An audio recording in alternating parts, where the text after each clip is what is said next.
Nous allons se demander si on peut faire confiance à la famille pour acheter un terrain. Argent, famille et investissement au pays. Cocktail toxique? Dans ce nouvel épisode, on brise un tabou immense. Pourquoi l'expression "on est ensemble" s'arrête souvent là où les virements bancaires commencent? On va décortiquer également les mécaniques psychologiques et financiers qui piègent des milliers d'investisseurs de la diaspora chaque année. On va donner également les clés pour investir au pays en toute confiance. Au programme de l'épisode, la psychologie de la diaspora. Pourquoi se sent-on obligé de passer par la famille? Le crash test. 3 questions à poser à un proche avant de lui envoyer le moindre centime.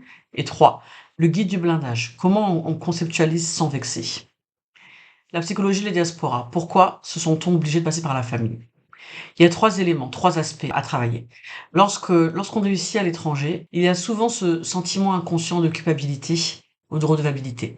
On confie son projet à la famille, c'est un peu une manière de dire: «Je te fais confiance, t'oublie pas, je t'inclus dans ma réussite et je te donne du travail».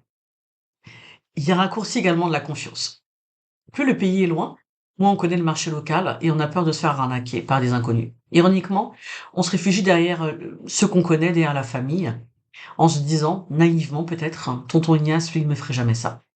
Mais on oublie très souvent que l'incompétence fait également autant de dégâts que la malhonnêteté. Et le troisième aspect, c'est la pression sociale et culturelle.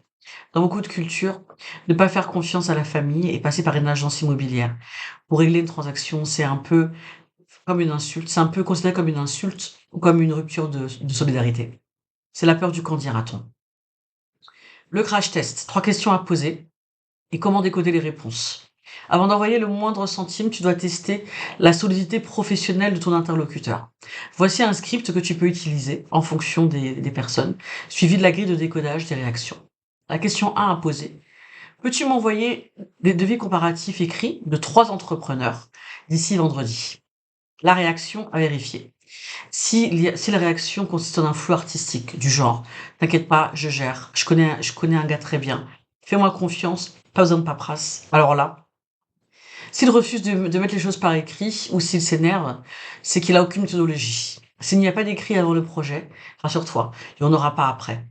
La question 2 à poser. Si le chantier prend 6 mois de retard ou si le prix des matériaux augmente, comment gère-t-on financièrement et juridiquement? Vers qui se retourner? Puis-je obtenir d'indemnités de retard? La réaction à vérifier ou l'esquive fataliste ou religieuse, c'est Dieu contrôle. On trouvera une solution, le moment venu, tu penses déjà au pire. Ou alors, celle-ci, Inch'Allah. Ce qu'il faut décoder, c'est un signe d'absence totale de gestion des risques. En business, on prévoit le pire bien avant d'obtenir le meilleur. S'il refuse de conceptualiser le problème, il fuira ses responsabilités quand les vrais problèmes arriveront. La question 3. Je vais valider notre accord avec les documents par un notaire avocat avant de débloquer les fonds. Ça te convient? Là aussi, faire attention à la réaction. S'il y a une offense émotionnelle, ah donc tu me fais pas confiance après tout ce que j'ai fait pour toi. Pas besoin, ça marche pas comme ça ici. Ici, c'est le plus grand red flag, c'est un signal d'alarme. Quelqu'un d'honnête et compétent sera ravi et soulagé qu'un professionnel rentre dans le projet et l'encadre, car ça le protège lui aussi. S'il utilise un chantage affectif, c'est qu'il veut un chèque en blanc, pas un partenariat. Et le guide du blindage. Comment conceptualiser sans vexer? Afin de passer pour une personne prudente et pas un parvenu de la diaspora, tout en protégeant ses arrières, il y a une technique qui s'appelle le bouclier institutionnel. L'astuce, elle consiste à rejeter la faute de la paperasse sur des éléments extérieurs, la banque, l'État, la loi. Par exemple, on peut dire: «Je te fais confiance à 100%, mais ma banque, l'administration fiscale ici, il m'impose des justificatifs juridiques stricts pour pouvoir débloquer les fonds, également pour recevoir des fonds. Pour que l'argent arrive sans blocage, on doit formaliser tout par écrit avec des professionnels». Enfin, pour, encadrer le tout, il y a des autorités locales à inclure impérativement dans toute transaction. D'abord, c'est l'avocat ou le conseil juridique. L'avocat et le conseil juridique, eux, ils seront en charge de la rédaction. C'est par eux que se fait la rédaction de tout protocole. C'est un contrat de partenariat ou un mandat de gestion. Ils vont définir les responsabilités, les régimes, les délais et pénalités de retard. En 2, la deuxième personne, c'est l'agent immobilier ou l'expert. Eux, leur rôle, c'est de vérifier le terrain. Ne compte surtout pas sur la famille pour vérifier si un terrain est titré, s'il n'est pas inondable ou s'il n'a pas fait l'objet d'un litige antérieurement. Seul un expert indépendant fera une propre vérification et rendra son rapport.